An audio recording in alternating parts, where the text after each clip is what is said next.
شبنم میرزایی‌وا در صنف هشتم میخواند. او اعضای فعال محفل هنرهای مردمی در مؤسسه تحصیلات ایلاوگی ناحیه وسه میباشد.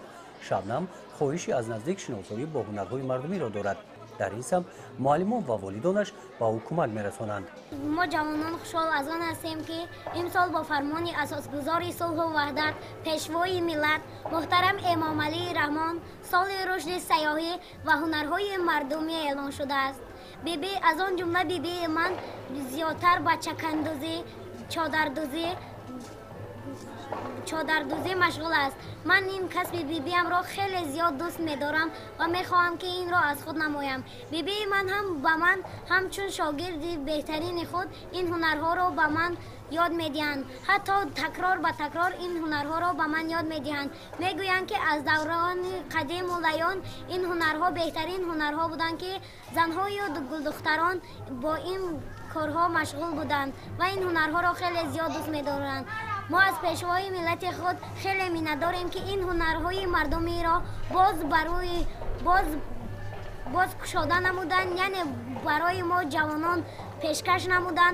ما این کارها را از خود میکنیم و خیلی خوشحال هستیم. شبنم و دوگانه‌اش مهرانه در چاره‌بینی‌ها گروه دختران دوتارنواز را معرفی می‌نمایند. این گروه با خواندن سرودهای مردمی در بسیار چاره‌بینی‌های ناحیوی و ولایتی اشتراک نمودند.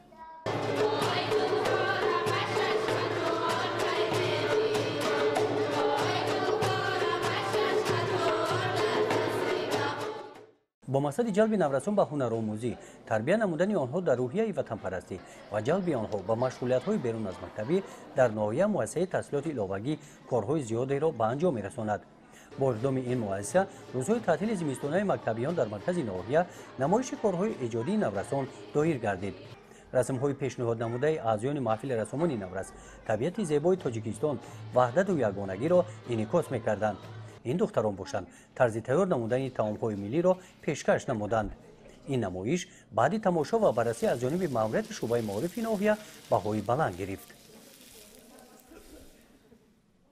بعد پیام پیشوای معظم ملت محترم امام علی رحمان که سال 2018 را سال رشد سیاحی و هنرهای مردمی اعلان نمودند، ما را وادار ساخت که در مؤسسه‌های تعلیمی از حساب آموزگاران هنرمند کسب و هنر آموز در محفل‌های خود جلب نماییم. در مؤسسه تحصیلات ایلاوگی ناحیه وسه در 20 واحد کاری 10 واحد آن هنرهای مردمی می باشد که یکی از آنها کندکاری، گلدوزی، نقاشی و آهنگری فراگیری دارند که در همه انامین محفل‌های ما قریب 850 نفر خوانندگان درس‌های ایلاوگی می‌آموزند و مقصد امروز در انامین ویستافکا نمایش ما به آن خاطر بود که خوانندگان امروز انامین هنرهای ملی را دیده یک شوق و رغبت آنها بیدار شوند و در آینده انامین یک نسبت انامین هنرهای مردمی یک تشبس‌ها نشان دهند. همچنین از جانب این مؤسسه محفل آموزش قاعده‌های حرکت در راه فعالیت نموده به این آموزش‌ها نورسان جلب کرده می‌شوند. گزارش خواجه نظریف خدای نظر ظهورов از ناحیه وسه برای برنامه اطلاعاتی نوید.